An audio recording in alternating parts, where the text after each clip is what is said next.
That was such a reality check. I never thought about something that serious in my entire life. And as you said, that it just happens in a second and you don't really realize that it has happened when it becomes your reality. At the moment, I wasn't even aware the car flipped. Like after that, it was like hospital, the full works, like as bad as it can get, basically. There's no moving on, as they say, and all this, right? Of course, you accept it and everything, but still, it's something so powerful, so insanely intense to experience, especially at that age and stuff. But yeah, it's like one of the most defining things in my life, because after that, like the level of gratitude that I had and have now is insane. And I have made peace with living in the moment, in the now, and how can I be more present every single moment, no matter what I do, and not waste my time on things that don't serve me. Same for people.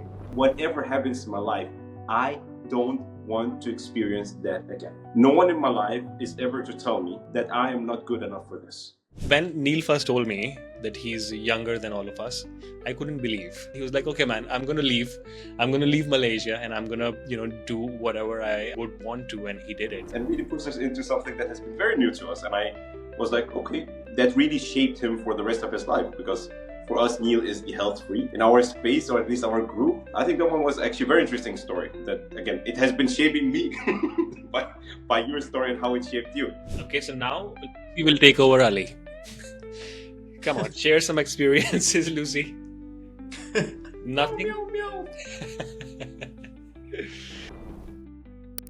Let's go! So this is episode number 2 of this podcast, and I'm so happy to have Ali and Neil, which will be constants on this podcast. So of course, like, you will see them every single episode. Let's go to Ali and Neil. Any introductory words, you guys?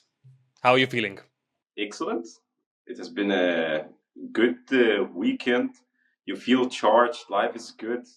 It was sunny for 5 minutes in Denmark, which is a new record. So not bad. What about you, Neil? All good.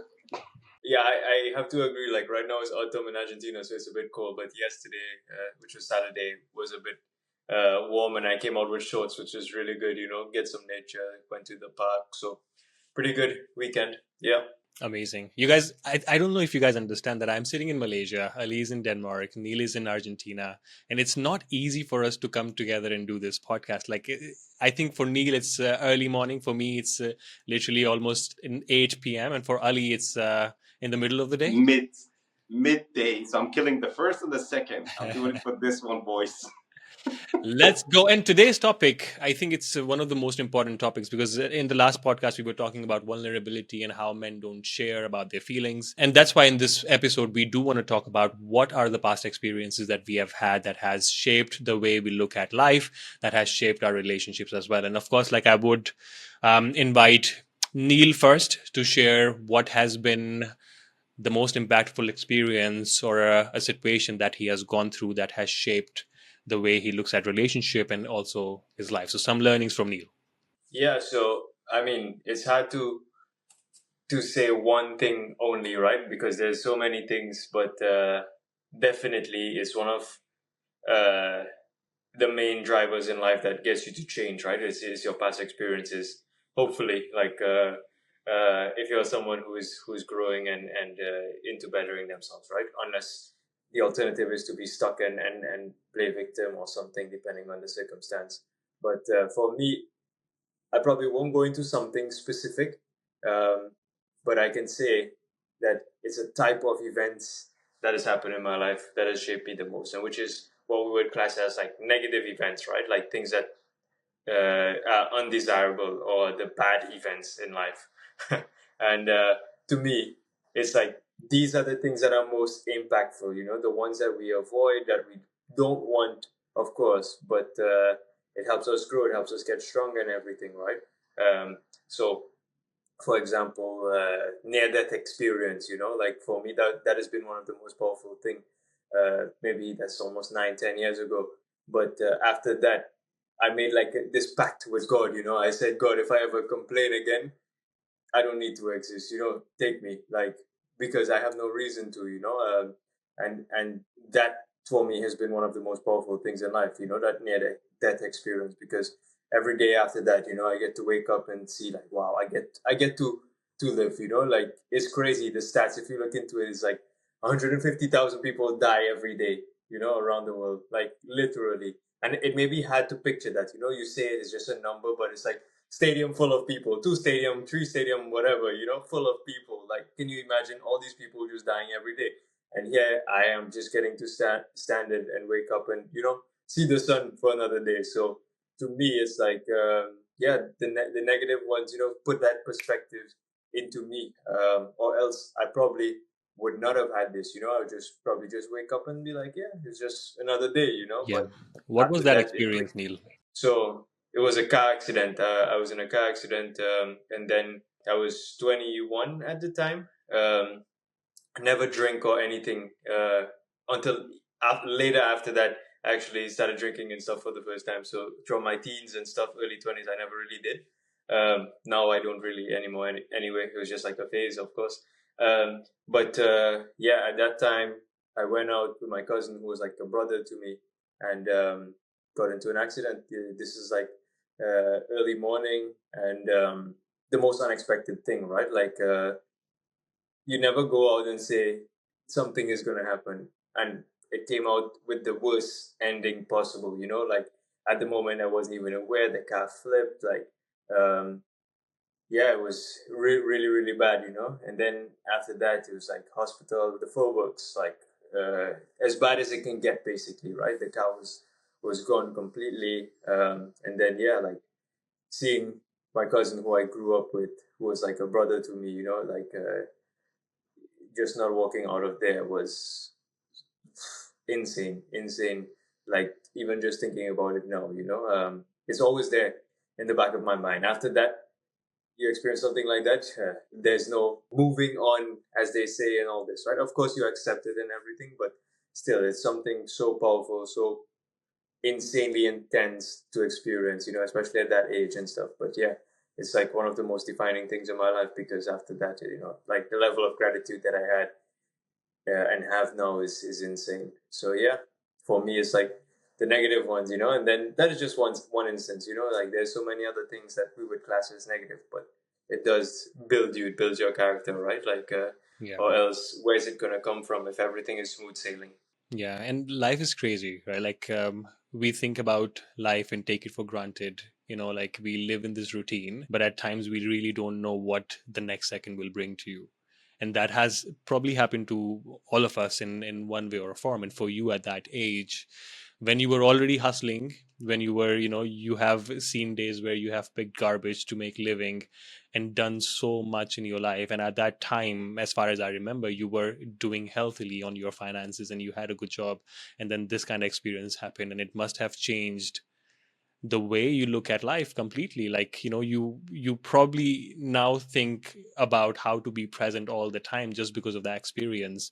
And I'm sure that, a lot of people say that, once you have such an experience, then, with time it heals and it eases pain. Like, I don't think that's the reality. I know that you accept that, but essentially it's still in the back of your head and you're still living it in one way or form, and it's still reminding you of things that it reminded you on that particular day. 100%. Because that's the thing, it depends on the intensity of the event. Like, no matter what people go through in life, like they may, try to heal and seek help and all this kind of stuff. But reality is, like, there may be things that happen so intense in your life that, like you can go through it, do all the things on paper, but it will always be there, but it's just learning to live with it, accept it, and using it as fuel for the fire, as they say, right?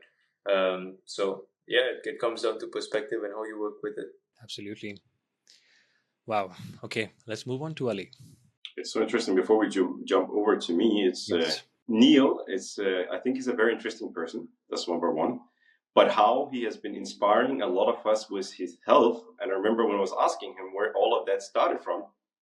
It started from one of the relatives where he has been seeing his health degrading into a level where he said, I would never see myself in that situation. So because we've been working in Mind Valley, I think Neil has been one of the people who really pushed a lot of us into not just the health or the sport, but really pushed us to the next level. And it's very interesting. I think that your path experience, Neil, has been helping a lot of us to shape our health and fitness and really push us into something that has been very new to us. And I was like, okay, that really shaped him for the rest of his life. Because for us, Neil is the health freak in our space, or at least our group. And I think that one was actually a very interesting story. That again, it has been shaping me by your story and how it shaped you. And I think again, like, I feel that I gained so much experience by your experience. At least that's how I really wanted to say in here. From my side, I remember Before you go there, Ali, since you started that, go ahead. of course, like now I want to add Mindvalley, reminisce as well a little bit, because of course, like, when Neil first told me that he's younger than all of us, I couldn't believe. I was like, how is this guy younger than us? Because, like I don't know what it is, but it is that maturity and that, that peace or presence he has, where you don't really feel that he's younger, because he leads himself in that way. And I don't think a lot of the people have that, because of course they're not that disciplined, or they're not that passionate about fitness or whatever he believes onto, he really goes and does it. And that is the thing that I've learned a lot from you, man. Like the discipline that you have, and if you put your mind onto something, you're like, fuck no, I'll do anything it takes for me to get there. And like he makes those decisions, like just leaving the job. Like I feel like leaving a job is one of the biggest decisions anybody has to make, like no matter what. Leaving Mindvalley just like that, he was like, okay man, I'm gonna leave Malaysia, and I'm gonna do whatever I would want to. And he did it, and it's been years, and he's doing it incredibly well. And of course there are challenges on the way, but seeing him and really inspiring all of us has just been incredible. So thank you. Thank you, guys. We love you, Neil. We love you. Neil loves you. Guys. Dude, we make a podcast session only on Neil's story, because I think it's an extremely inspirational story. I think Neil is one of those people when he really earned his respect. I know this session is not about Neil, but honestly, it's I appreciate it, and I'm really happy that I have you in my life, and that motivation and that force of life is really something that pour into other people. When you see like a lot of cells around you, and all of the people around you is dying, and one of the cells goes crazy, and out of a sudden that shaking start almost a revolution in everything that's around it. That's how it is, and I also feel like whatever we're doing in here, hopefully that's exactly what's going to be doing. The vibration, the energy that we're going to spread it to other people, and hopefully one day they have their own podcast or they are part of that community. That is initially what we're doing in here. And I think we have tried to do it for the longest time, and we're going together to bring a stronger circle that actually can be expanded. So hopefully that's it, but we still love you.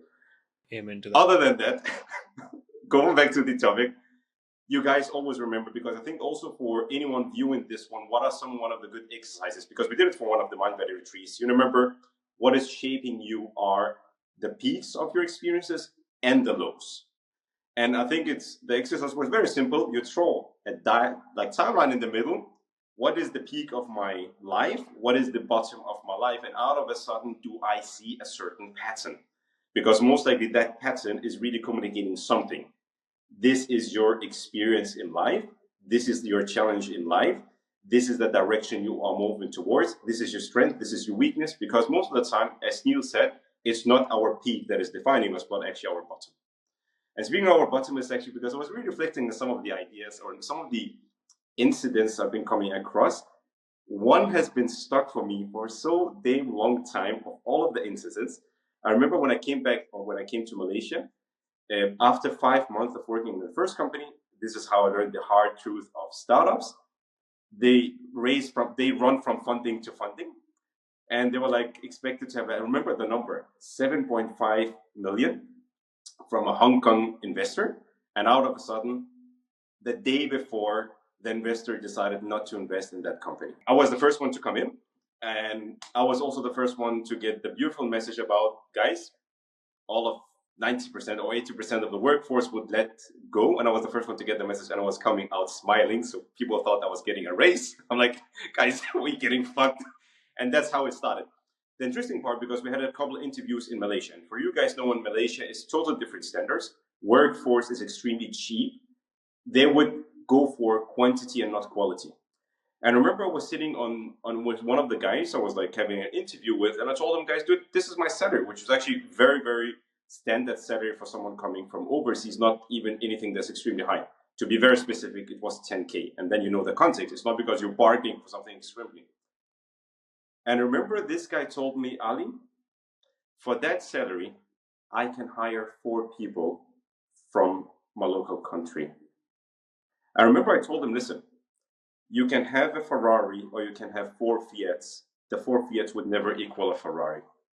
But I remember when I was sitting in that taxi on my way home, the anger, and I was serious to the level, I seriously think I could take a car and flip it because I was so fucking angry afterwards. Because someone really touches not your profession. It is your human experience and all of the value that you believe that you have, and really devalue you as a human to something that is extremely, extremely low in a moment where you are extremely vulnerable. Because you were living on how do I get my next visa? And that one really, really kicked me. It was a ball, like kicking you in the balls in there. But I think the interesting part is, again, I think most of us have been watching the movie Never Back Down.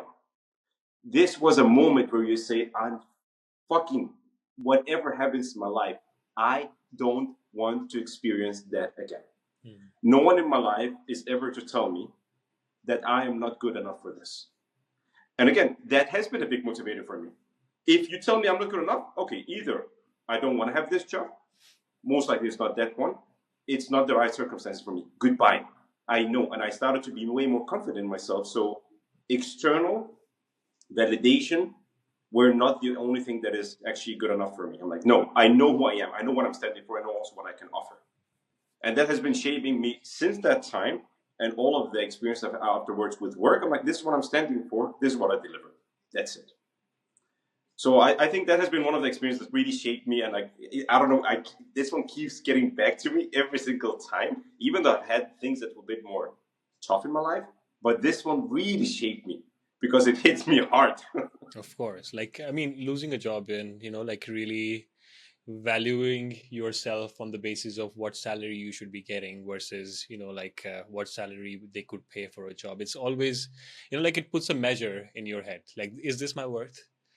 Exactly. And to add context, right, Ali, you don't give full context, but you have to give props to yourself because it's not just getting fired. It's like being in a foreign country and not knowing how I'm going to continue being here because your visa depends on the job. Plus, you're married and you have your wife to support and everything. When you had just moved and all of this, right? So it's all of these things, So I think for the average person, that is a very stressful thing, for anyone, any human being, like being in a foreign country, like to give context, you're from Denmark, going to Kuala Lumpur, Malaysia, like, which you probably didn't even know existed before you moved there, like me as well.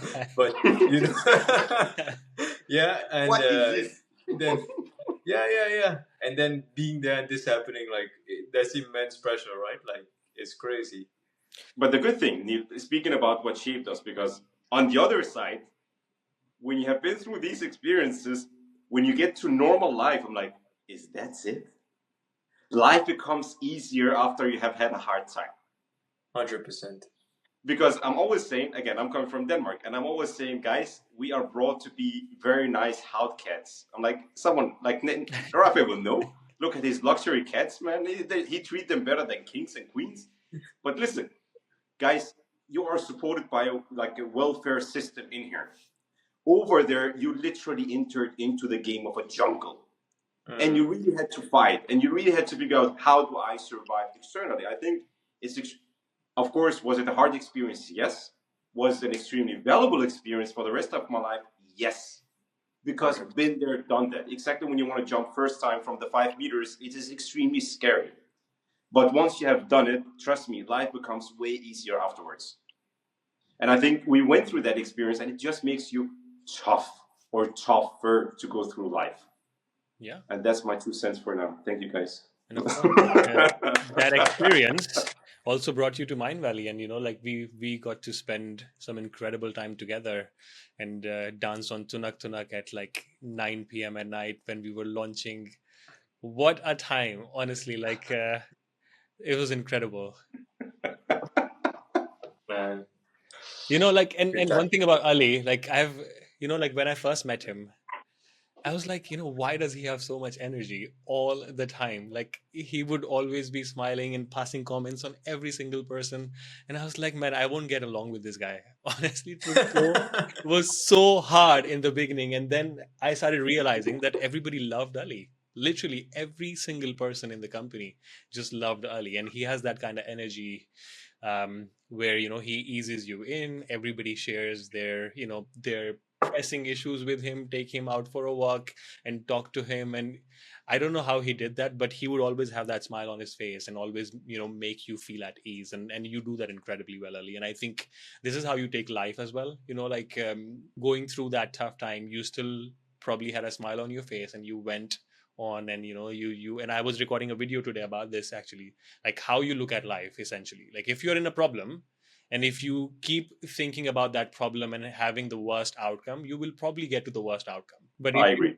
if you start looking at life and you're like, okay, I'm in this situation, but this is the outcome that I'm looking for, and it's the positive fucking outcome. And if you put all your best, I think you will get there. And people do, and I think you did too. Rafi, if I can share something about this one, because I think it's a very like life at the end of it is a game, and it's only tough when you take it too serious. I'm like, come on, man, it's a game, man. It's as long as I'm always saying, the only day I will freak out is the day I wake up and I'm dead. All other days, I will most likely get over it, honestly speaking. But it's that mental burden you put on yourself, which is most likely not existing, but it's something you have been creating. So you create the monster and you feed the monster, and it takes you over. But most of the time, like I'm always again, you guys know it. But even in most serious situations, I will fucking laugh and I will take it as a game. You know what? And once you're on the other side, it actually is a game. Either you win or you win a little bit, or you lose a little bit, and then you can get to repeat it like any game that you play. You just click the replay, and then you get the same experience in a different scenario. That's it, man. What can I lose? Honestly, like, of course, some things are tough. Maybe I also didn't get the biggest experiences of losing people who are very close to me, which is extremely tough, that neither have been experiencing. Also, Rafi, I know what you have also been experiencing. But you know what? Life goes on, and it is what it is. But people, like, honestly, even my new job, I'm like, is this guy on drugs or he's really like this? I'm like, honestly, guys, I don't fucking take it too serious. I'm working for a client. Again, I was working on IKEA. And I remember my boss is like, guys, it was like, dude, I'm leaving for 1 month to go on an Asian vacation. He's like, yeah, we're selling furniture. No one's going to die. Fucking business is business. That's okay. So, bottom line, do not take life too serious. Take it as a game, then it becomes simple. And that has been something I've been living for. But again, I don't know if it's a God-given thing or it's something that I've been building over time. I really actually don't know on that end. But it works. It works very well for you, and it is infectious. It is infectious, as Rafi said. When Ali is around, it's like there's no low energy. Like that's a reality. Like it's crazy how infectious his energy is. Yeah. And now we hear. yes, super grateful, man. Like, and like, I always think about this, and I have started thinking about death after my father passed away, because of course, like, that was such a reality check, because I was so protected under like, his fatherhood, that I never thought about something that's serious in my entire life. And as you said, that it just happens in a second, and you don't really realize that it has happened when it becomes your reality. But death is something that has to come to everyone. And no matter how big of a person you are, no matter if you are fucking Steve Jobs or whatever, once you die, you're gone. You're not there in this world anymore. And if you just zoom out on Google Maps, Google Earth, and you see that speck of Earth, and then you see that there are billions of us inside this small speck, like, what do our fucking career problems matter? Probably not. And for me, of course, like, one of the biggest things that has shaped me today in the past 3 years has been my dad's passing, because I think I never knew what life could be without a parent. And I feel like losing a parent is the biggest thing that could happen to you.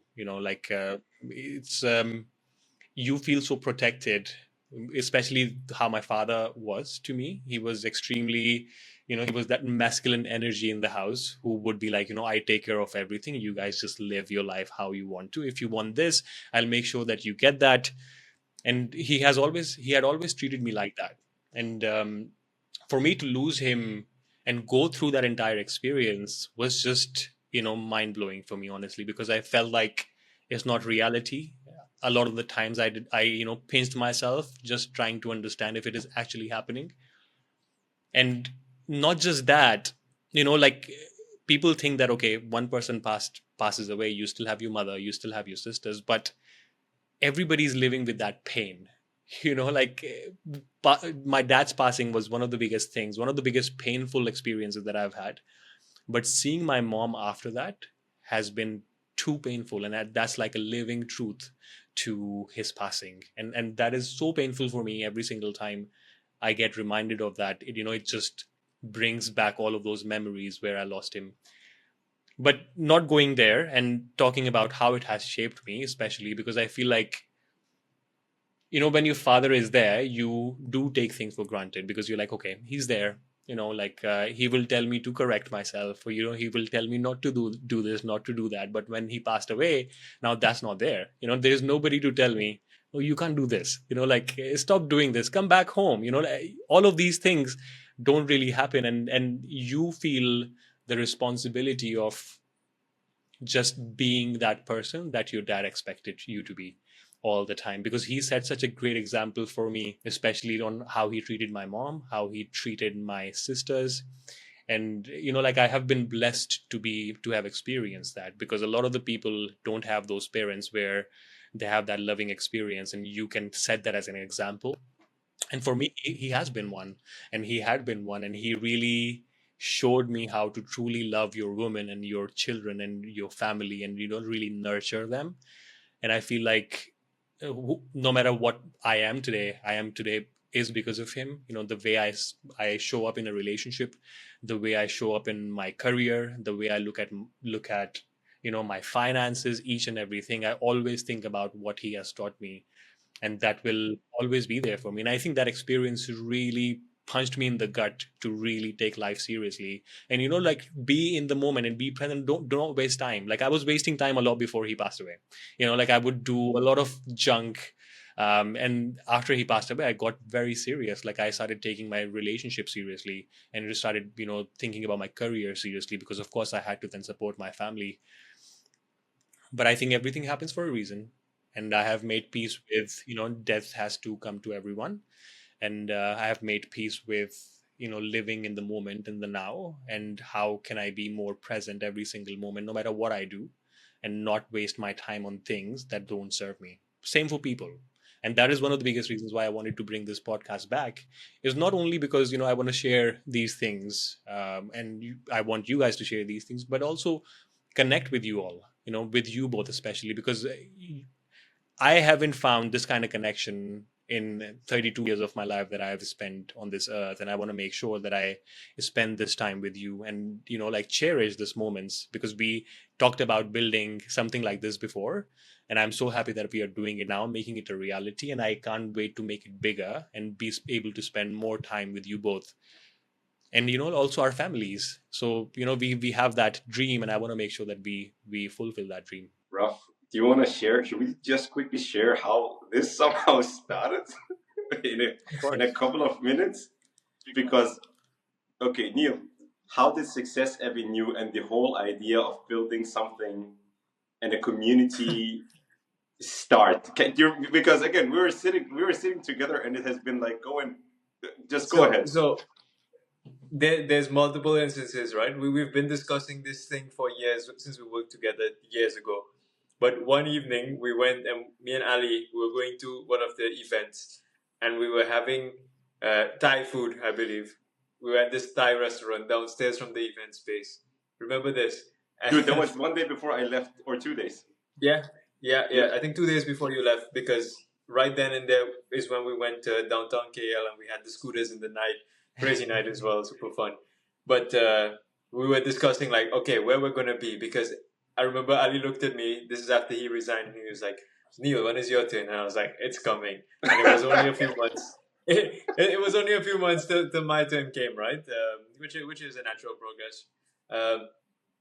Yeah, we discussed like, okay, here's how we're gonna do it. We're gonna have the street. All our families are gonna live in it. We're gonna have our houses. We hop over to each other, and we all at this level where we're balling, like and enjoying life and doing everything we want to do. And we're gonna call it Success Avenue, And then we went out one day, all of us. We went to KLCC, and we tried filming the first episode, and something happened. We were filming, and the audio didn't come. Some shit like this, right? It was like a vlog day. Like this was Just video, the no biggest, audio.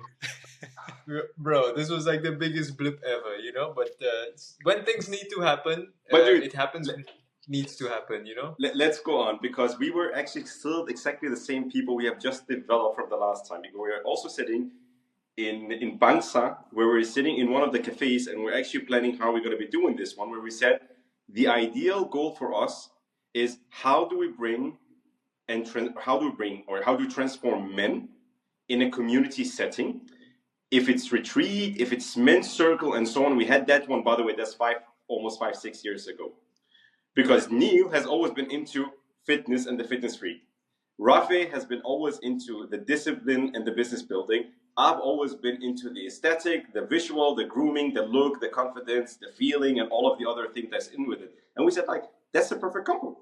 That is exactly, we would love to give these gifts to some people, or especially in this case, to other men, and build them up. And we would love to build by that. So, and it's so interesting, like sometimes things takes time, but they are the right time. But again, our fire, because you spoke about it, the passion, the purpose, it never died.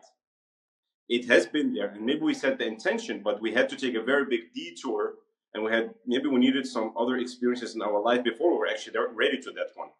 And I feel we are almost there. Maybe it's going to be in 2 years, maybe it's going to be in 1 year, maybe it's going to be 6 months, but at least we are taking action towards it. And it just warms my heart to see that we're moving in that direction. And I'm very excited to see where this will be going. And if it's just the three of us having a chat, that minimum is perfect. Yeah.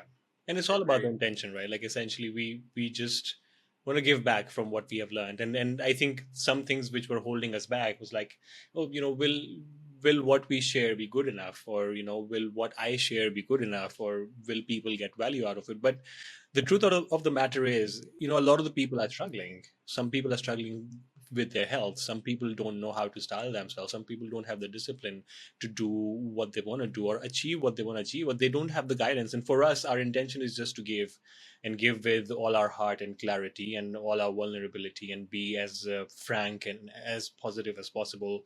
And that's why we are here. Like, I think it's the intention that matters. As you said, Ali, it's about the energy that you put out. And for us is just to support and just to build men who can be, not fucking fucktards, like, and really support their families and their loved ones, and really build a great fucking community. And I think that's what matters. Agreed. And you addressed a good point, which is the death of your father and stuff, right? And how that has shaped you. And then you just mentioned it again. I think that would be a good episode for us to touch on, like the whole concept of that relationship to your father, the importance of it, fatherhood, all of this. I think that's a powerful one. I think Father's Day is coming up as well. So I think it would be a good episode to touch on, We just had it. Yeah, in Denmark. I don't know. Yeah, we just had it like on the 5th or something like that. Maybe we'll release it in China, bro. Where it happens, it's fine. Hey, look at me. I am your daddy now.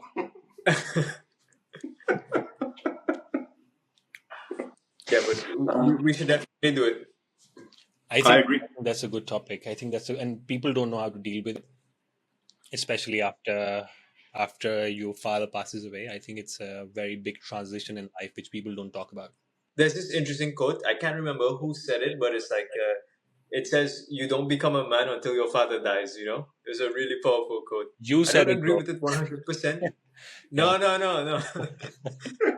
don't agree with it 100%, but it's something powerful, right? Because as you said, the responsibility always fell on your father as the head of the household, but when he died, it came to you, right? So it's like you have no choice. You have to level up. You become the man of the house. So yeah, it's really, really powerful. Yes. Hey guys, one quick thing. So can we make a rule in here? Every time someone says something that we believe is totally up the roof, we send it to the next guy. Hey Neil, that was a good quote. Yeah, bro. Pass the torch. No, bro, we promote health in here. Yes. No drugs. Depends on what you see as health, okay? I think It was guy is healthy now and then. It was a vegetarian puff, just saying, huh? It's always vegetarian, bro. Yeah, dude, that's why I have my big ass plant down here, man. But for everybody's information, Ali never smokes. Ali doesn't even do drugs or alcohol, nothing. Dude, He's always I don't high. fucking know how it looks like. That was so funny when I came into the family and I was making the joke about smoking and I didn't even know it. That was very inappropriate in an Arabic setting. And that was to my fucking own wedding, okay?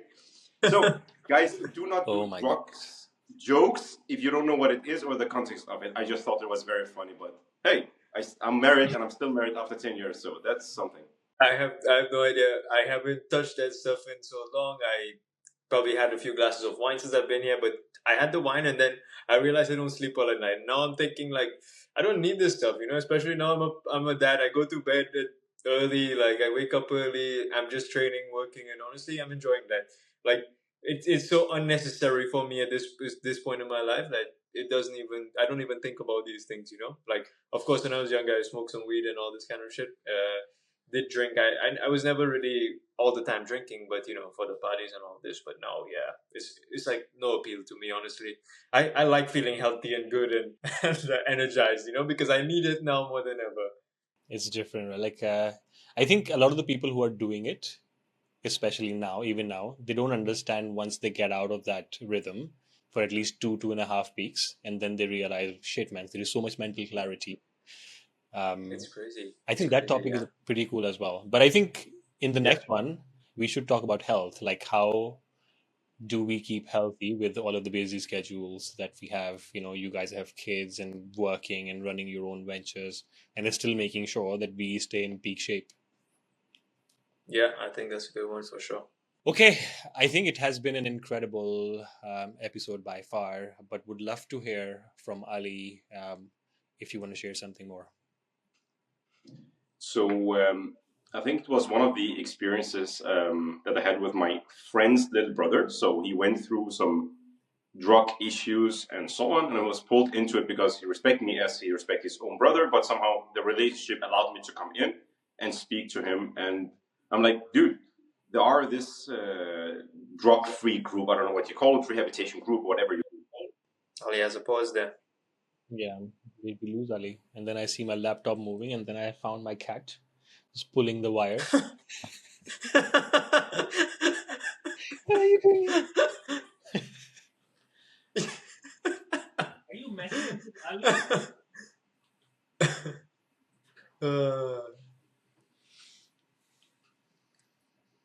Yo, look at it. This is Lucio. Oh shit, Ali dropped off, bro. Lucy. Okay, so now Look at we Lucy. will take over Ali. Come on, share some experiences, Lucy. Nothing. Meow, meow. So one of the stories in a different setup, changing camera setup, why not? So one of the things is that one of my friends' little brother, he had a problem with drug addiction. And then we decided one day, I'm like, okay, you know what? I hear about this group where they sit down and speak about it, and there are people who are exiting all of the drug addiction. Let's go there together. And one of the things they were mentioning about how a lot of them got out of drugs, which actually have been shaping on how I'm seeing life and so on. They were saying the best tool we've been using is that we only took one day at a time, which means I'm not thinking about the future, because a lot of the time when you think about the future and far into it, it gives you the anxiety and you remember where you're standing in life. But when you see that I only need to manage one day at a time, and they could see a strike of success, that helped them to get out of it. So speaking about the past experiences, that has actually one of the experiences where I learned a lot from it. I'm like, sometimes when it gets too overwhelming and I'm thinking too much into the future, one day at a time. Absolutely. Very big message there. 1% better every day. With And that that's being it from my said, side. Thank you, Ali. Thank you, Neil. Of course, all of you guys who are listening, please leave comments below if you have any topic that you want us to cover about men, masculinity. Would love to see what your feedback is. And of course, like, don't forget to subscribe also to the channel if you want to listen more, hear more, support us. With that being said, any final words, Neil, Ali? Thank you, Rafe, for hosting. Awesome. All right, guys. Thank you so much.